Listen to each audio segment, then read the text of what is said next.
If I could go back in time and grab my 23-year-old self by the lapels and scream one thing, it would be this: stop trying to be the woman who does it all.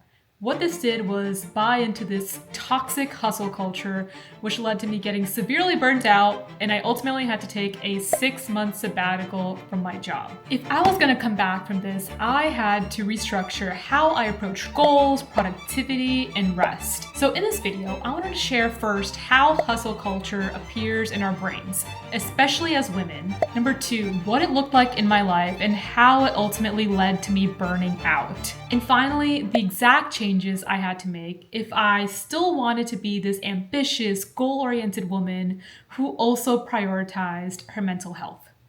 For those of you who don't know me, hi, my name is Nisha. I'm an internal medicine doctor by trade, and I love to share advice on how to be an ambitious, busy gal while also living a more balanced and peaceful life. So where did this obsession with hustle culture come from? In the early 2000s, there was this wave of you can do anything feminism.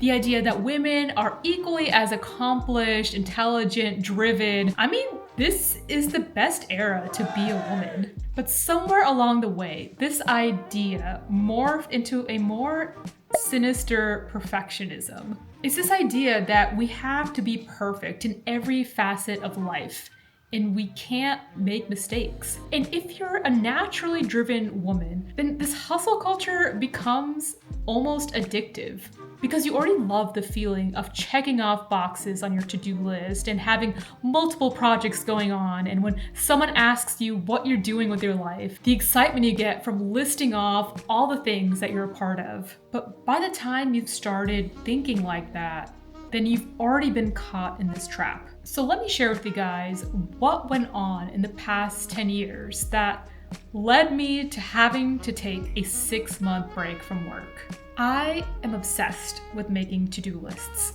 and the feeling I get from checking something off. And this character trait, combined with my love for medicine, carried me through the journey to becoming a doctor. And I had so much pride in being involved with multiple projects throughout my life. But residency was a straw that broke the camel's back. So in addition to residency, I was trying to create a plant-based diet program for diabetic patients in my clinic. I was doing multiple research projects and a lot of chart reviews.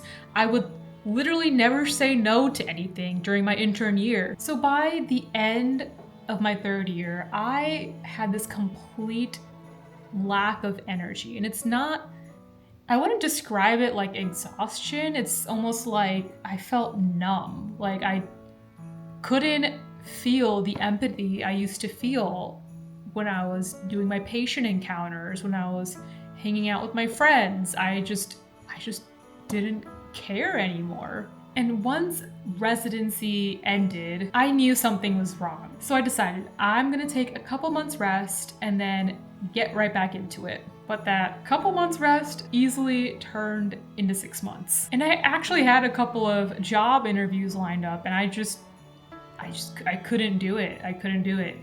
And that's how those 2 months stretched into 6 months. But I'm so happy that I took that time to rebuild myself because I am feeling so much better now. I have so much more energy.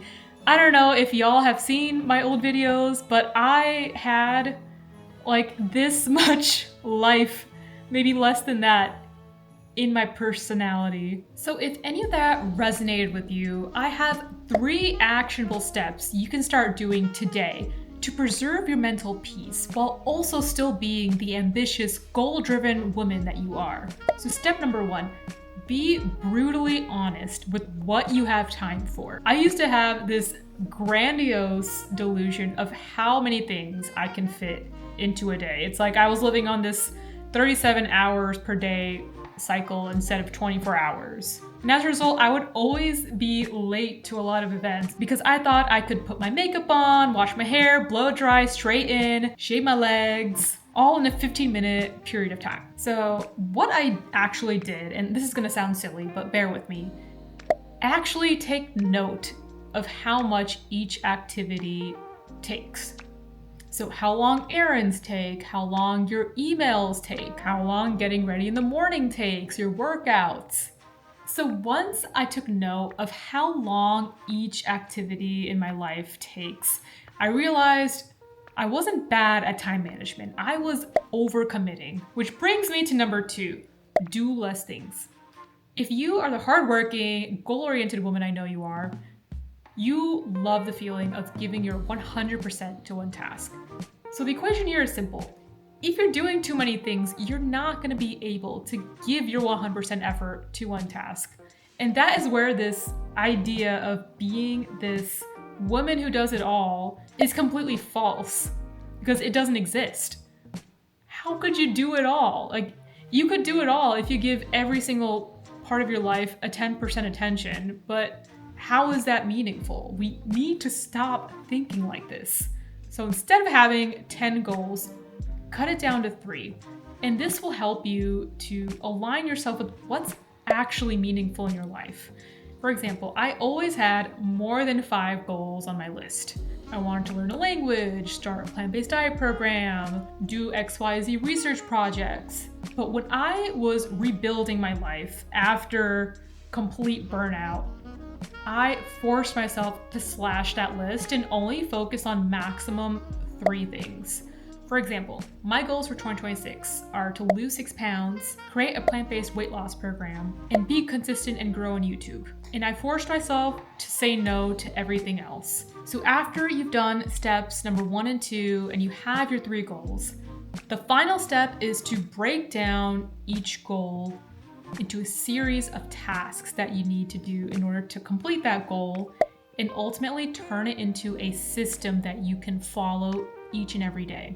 And this was when I finally held a mirror up to myself, and I realized that being busy was a glorified personality trait, not a means to efficiently accomplish my goals. For example, when I was scheduling my work on YouTube, I would literally say 6 to 7 p.m., work on YouTube. Like, what exactly am I doing in that 1 hour, right? Instead of just work on YouTube for 1 hour, day 1, I would script the video and brainstorm. Day 2, I would actually film the A-roll and grab any B-roll shots I can. And then day 3, I would start editing, and so on and so forth. And I would measure my daily outputs on my scorecard that I created in Notion. And the scorecard is so important because if at the end of your 3-month goal, you haven't achieved your goals, then you have an actual measure of what you did every single day, and you can start troubleshooting from there and figuring out what tasks actually didn't push you towards your goals. And scorecard also helps a lot with morale, because if you have these huge pie-in-the-sky goals, which can sometimes take years to achieve, the tiny tasks you're doing now can seem very insignificant and even forgettable. But this daily scorecard that forces you to check off each task you do will keep you reminded that you are doing something every single day to push you towards your dreams. And finally, the last step, schedule in unstructured free time into your day every single day. This was a hard pill for me to swallow because I loved to be busy every second of the day.